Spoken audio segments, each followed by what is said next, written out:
नमस्कार मित्रों, मैं नंदिनी किस्से कहानी की दुनिया में आप सबका हार्दिक हार्दिक अभिनंदन करती हूँ। दोस्तों, मैं उम्मीद करती हूँ मेरा चैनल और उसमें मेरे द्वारा प्रस्तुत पोस्ट आपको पसंद आ रही होगी। दोस्तों, आज मैं फिर काव्य से जुड़ी ही एक चीज आपके सामने लेकर के आई हूँ। सबसे पहले मैं उसके बारे में थोड़ा सा परिचय देना चाहूंगी। हम सभी जानते हैं कि काव्य की परंपरा बहुत पुरानी है। जब लिखने पढ़ने की सुविधा या प्रिंटिंग की सुविधा उपलब्ध नहीं थी तो कह सुन करके काव्य की रचना की जाती थी, जिसे हम श्रव्य काव्य के नाम से जानते हैं, जिसमें लिखित रूप से नहीं मौखिक रूप से उसका वाचन होता था और एक से दूसरे तक ये कथा पहुंचाई जाती थी। लोग गा गा करके उसको सुनाते थे और इस प्रकार उसका प्रचार प्रसार होता था। उसे हम श्रव्य काव्य के नाम से जानते हैं। श्रव्य काव्य के दो भेद होते हैं, एक मुक्तक होता है और एक प्रबंध होता है। जो प्रबंध काव्य होता है वो दो प्रकार का होता है, एक महाकाव्य होता है और एक खंड काव्य होता है। महाकाव्य जो होता है उसमें जो मुख्य पात्र होता है वो क्षत्रिय कुल का होता है, अवतारी पुरुष होता है, देवता श्रेणी का होता है। उसकी पूरी कहानी हम लेकर के चलते हैं, उसकी पूरी जीवन गाथा उस महाकाव्य में बताई जाती है। जबकि जो खंड काव्य होता है उसमें हम उस महापुरुष के जीवन की किसी एक घटना का ही जिक्र करते हैं और उसी एक भाग को लेकर के उस काव्य की रचना की जाती है। उसे हम खंड काव्य कहते हैं। और इस आज जो मैं आपके सामने लेकर के प्रस्तुत हुई हूँ वो प्रबंध काव्य खंड काव्य मैथिली शरण गुप्त जी का लिखा हुआ यशोधरा बहुत ही फेमस, बहुत ही प्रसिद्ध है। उसके कुछ अंश आज मैं आपके सामने लेकर के प्रस्तुत हुई हूँ। मैथिली शरण गुप्त जी के बारे में मैं ज़्यादा परिचय नहीं देना चाहूँगी, क्योंकि अपने पहले एक वीडियो पंचवटी में मैं उसका एक अपना काफ़ी लंबा परिचय कवि के बारे में दे चुकी हूँ। आज सीधे यशोधरा की ही बात करेंगे।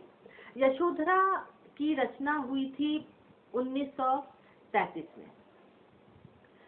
इसमें सिद्धार्थ के गौतम बुद्ध बनने से पहले उनके घर छोड़ने की जो घटना है उसका जिक्र है और उसका यशोधरा के ऊपर क्या असर पड़ा और किस प्रकार से उसको तकलीफ हुई, क्या उसने सोचा, उस चीज का वर्णन है। ये दुख यशोधरा को इस काव्य के जरिए बताता है कि ये दुख हमेशा यशोधरा को सालता रहा कि उनके पति ने उन पर इतना भी विश्वास नहीं किया कि जब वो घर छोड़ करके जा रहे थे तो उन पर भरोसा करते, उनको सूचित करते और उनको बता करके जाते।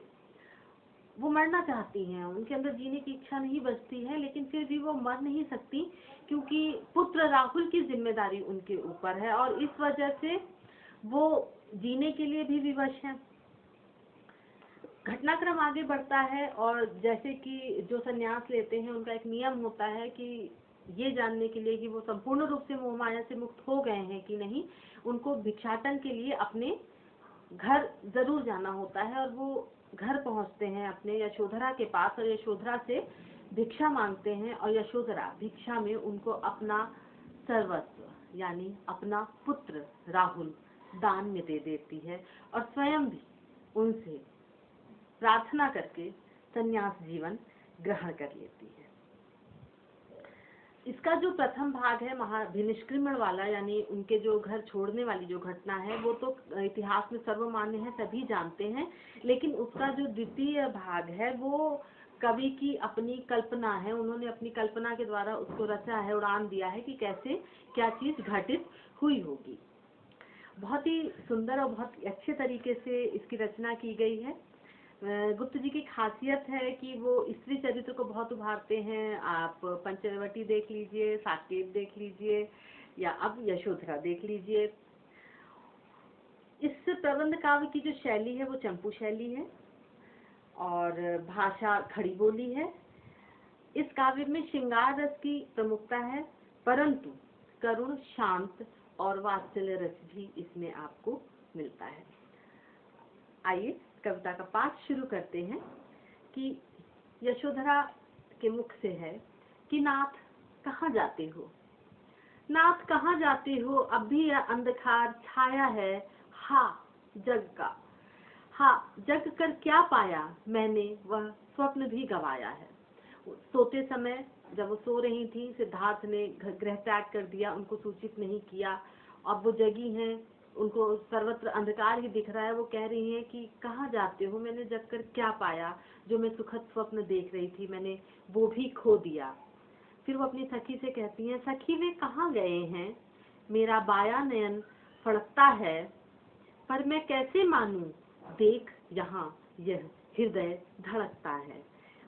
उनका बाया नयन फड़क रहा है, जिसे अशुभ संकेत माना जाता है, पर वो कहती हैं कि मैं इसे अशुभ संकेत कैसे मानूं, मैं जीवित हूँ, देख मेरे यहाँ पे अभी भी हृदय में धड़कन है, मेरा हृदय धड़कता है।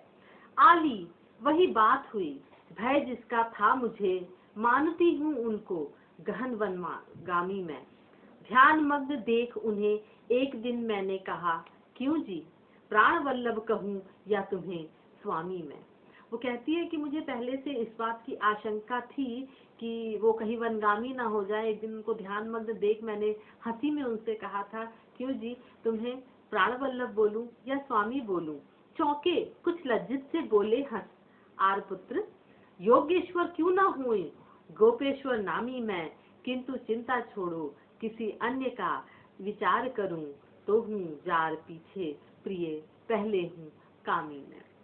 तो वो बताती हैं कि जब उन्होंने उनको इस प्रकार से छेड़ा कि आपको प्राणवल्लभ कहूँ या स्वामी कहूँ, तो उन्होंने उस बात को हंस कर टाल दिया और कहा कि जो कुछ भी हूँ प्रिय वो बाद में हूँ, पहले तो मैं तुम्हारा हूँ।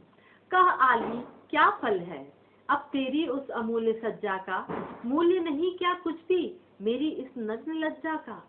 सिद्धि हेतु स्वामी गए यह गौरव की बात, पर चोरी चोरी गए यही बड़ा व्याघात। अब वो कह रही हैं कि मुझे कहने में लज्जा आ रही है, लेकिन सिद्धि हेतु स्वामी गए वो तो मेरे लिए बहुत गौरव की बात है, पर चोरी चोरी गए इससे का बात का मुझे बहुत दुख है, मुझे बहुत पीड़ा होती है इस बात से कि उन्होंने मुझ पर इतना भी विश्वास न किया कि मुझे बता करके जाते। अब कहती हैं वो कि सखी वे मुझसे कहकर जाते, सखी वे मुझसे कहकर जाते, कह तो क्या मुझको वे अपनी पथ बाधा ही पाते। अब सखी से प्रश्न करती हैं कि वो मुझसे कहते तो क्या मैं उन्हें रोक लेती, क्या मैं उन्हें बाधित कर देती, क्या उन्हें जाने न देती। मुझको बहुत उन्होंने माना, फिर भी क्या पूरा पहचाना, मैंने मुख्य उसी को जाना। जो वे मन में लाते सखी वे मुझसे कहकर जाते। वो कहते हैं उन्होंने मुझे बहुत मान दिया, बहुत सम्मान दिया, लेकिन फिर भी क्या वो मुझे संपूर्ण रूप से पूर्णतया समझ पाए। मैंने मुख्य उन्हीं को जाना था, उन्हीं को माना था। अगर उनके मन में ये बात थी तो वो मुझसे कह कर जाते। स्वयं सुजर्जित करके क्षण में प्रीतम को प्राणों के प्रण में हम ही भेज देती हैं रण में, छात्र धर्म के नाते सखी वो मुझसे कहकर जाते। अब वो कहती हैं कि जब युद्ध छिड़ता है क्षण भर भी हमें नहीं लगता, हम उनको संपूर्ण सुसज्जित करती हैं, उनके हाथों में अस्त्र शस्त्र देती हैं, उनको ढाल तलवार देती हैं और उनको रण भूमि में युद्ध के लिए भेज देती हैं क्षत्रिय धर्म के नाते, तो क्या इसके लिए मैं उन्हें रोक लेती। सखी वो मुझसे कह के तो जाते। हुआ न यह भी भाग्य अभागा, किस पर सिर गर्व अब जागा, जिसने अपनाया था त्यागा, रहे स्मरण ही आते, सखी वे मुझसे कहकर जाते। अब वो कह रही हैं कि मैं इतनी अभागी हूँ कि मुझे ये भी प्राप्त न हुआ, अब मैं किस पर गर्व करूं, जिसको मैंने संपूर्ण रूप से अपनाया था, जिसे अपना सर्वस्व दे दिया था, वही मुझे इस प्रकार त्याग कर चला गया। अब मुझे मात्र उसका स्मरण ही रह गया, वो कहीं नहीं रह गए। तो सखी अगर वो मुझसे कह कर जाते तो कितना अच्छा होगा।